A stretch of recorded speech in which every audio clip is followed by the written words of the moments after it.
Hello everybody, my name is KingStix. In this video, we're going to be going over 5 essential ganking tips to maximize your jungle pressure. By recognizing a good gank, a bad gank, and the best way to go about ganking in general. This information is most useful for junglers, roaming mid laners, and roaming supports. As a whole though, it should apply a little bit to every role assuming you're leaving your lane. These 4 essential ganking tips are things I've developed and refined over my years of playing as a jungler and climbing up into challenger, so I really do hope these help you out. The first essential ganking tip is the 𝐒𝐿𝐻𝐿. If you are not playing an invisible jungler who can easily go over walls or do lane ganks, things like 𝐒𝐿𝐂𝐋𝐒, Twitch, Evelynn, then you really need to be getting an 𝐒𝐿𝐻𝐿 on your first or second back as a jungler. That way, whenever you go to make ganks happen, you can pop it as you're running through the bushes, because that's usually where the wards are. And if you run into a ward, you can break it and leave, or wait and hope the enemy steps up. The issue is, if you do not get this on your first or second back as a jungler, whenever you go in for a gank, the enemy can bait you into staying there for a long period of time by not necessarily going in, but not necessarily going out. More important than the gank not happening is definitely you not wasting your time,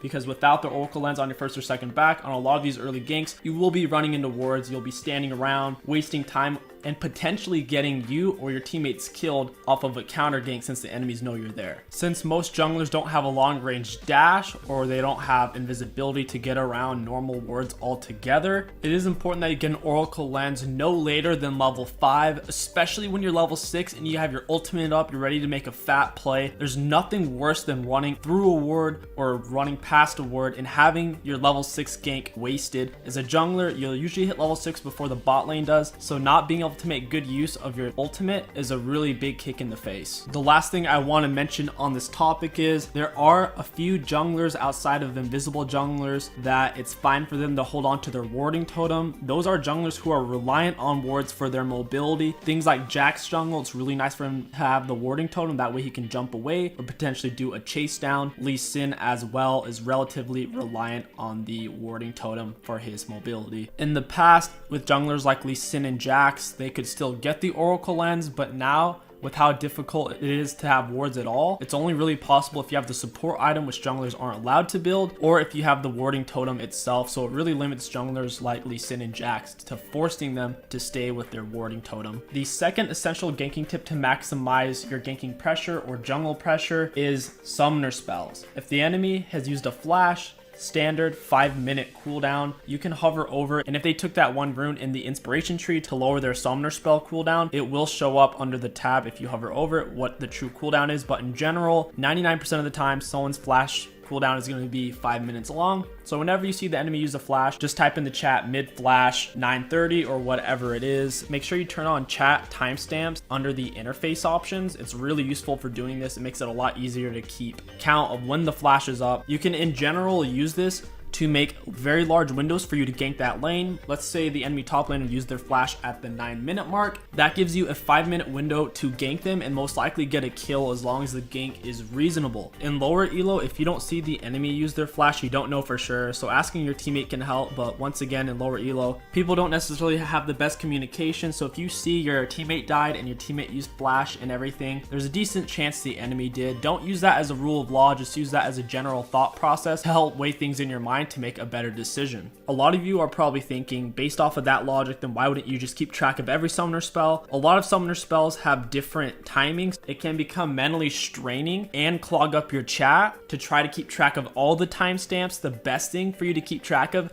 is just the enemy flashes. By far the single most important thing for living from a gank is having your flash up, and if the enemy knows it's down, they can force a lot more plays on you. This is more prevalent than ever due to Riot buffing the turret damage this preseason 9 by a large amount. So the more turret shots you're taking, you have a much higher likelihood of dying than you did before in season 8 or in earlier seasons due to the turret's overall increased damage. The third essential tip for ganking is Minion Wave. Where is the Minion Wave at when you're ganking? Are your teammates under their turret with the large Minion Wave whenever you're trying to gank? If that's the case, whenever you go in for the gank, your teammates won't be able to easily follow you up, because if they do, they're putting themselves at a guarantee of losing the Minion Wave. Not only that, if your teammates are under their turret, they're most likely at lower health than the enemy since they're being forced and poked under their turret. The exception to this rule is if you're trying to gank while the enemies are diving your teammates, since that way your turret will also be helping But in the case of your teammates are under the turret and enemies are backing off, you want to try to avoid ganking that for the time being, unless you're able to solo both enemy champions by yourself. Something to also keep in mind is if you're ganking in a way to where even if your teammates can follow up, if the minion wave is large enough, especially if it's earlier in the game, those minions that seem weak like sticks create a mighty faggot. And whenever you try to take them on, those minions could easily be doing more damage than a champion. 5 caster minions, that's a little over 1 champion auto every time those things go off. A lot of times they'll be going in on a fat minion wave and you're like, how do we lose that? Look at the minion damage. Those things did more damage than the champions did. Minions normally aggro other minions or turrets before they'll hit champions. However, if the enemies are near their minions and you start hitting them, the minions will start to aggro you and it will hurt. The 4th essential ganking tip is arguably the most important one, is stop wasting your gap closer. I know it can be tempting, especially since most gap closers have built-in damage into them. So let's say you're playing Tristana, or you're playing 𝐒𝐿𝐴, or you're playing Gragas, or you're playing Sejuani. In a proper gank, you're supposed to be coming behind the enemies anyway, because if you're running at them from the front, they'll see you and just simply run away. So assuming you're coming behind the enemies, you want to simply just run up to them and start hitting them with your autos and normal abilities. Wait till after they move some distance away from you, either with their dash or with their flash, or simply just by walking away from you for a long period of time. After they've built up a distance away from you to where you can't hit them with your normal abilities or autos, that's when you'll be using your gap closer. That way you'll still be hitting them with the damage, but you'll be closing the distance. That way they can never actually get away from you. The exception to this rule is if you're playing a champion that has a very low dash cooldown that you can use several times in a given gank or pincer maneuver.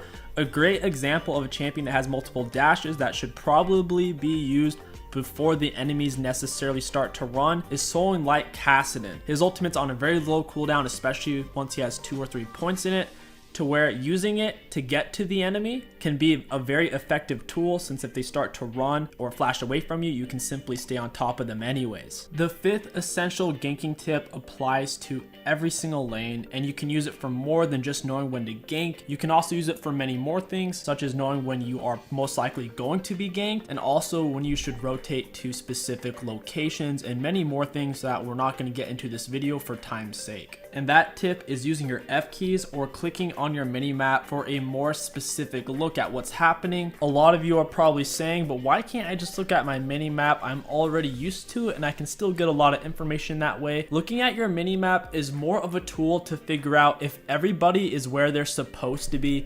So if you glance at the mini map, you see the enemy top laner's top, the enemy bot laner is bot, but the enemy mid laner is missing, so that can put you on edge and make you play safer. The minimap's only real function is to show you positioning of your teammates, the enemies, and minion waves. Other than that, you miss out on a lot of information. What kind of information, you might be asking? By looking at the minimap, you cannot see the enemy's health. You cannot see the health of the minions, which will predict which wave will outpush the other wave, so you can figure out who's going to be under whose turret, and you cannot necessarily see how many minions are in each wave. Before you go to gank a specific lane, ahead of time and during and slightly before, you should have a exact snapshot of what the minions' health are, of what the enemy's health is, and what your teammates' health is. The F keys are an amazing way to do it. Very fast, very quick. It definitely does take some time to get used to, since the F keys are at the top of your keyboard. You can reprogram them to be any key you want. Just go under the settings in League of Legends. It shouldn't be too hard to find. The default setting for the F keys is F1 puts the camera directly over you, F2 puts it directly over your top laner, F3 puts it over your mid laner, and F4 puts it over your AD carry, and F5 puts it over your support.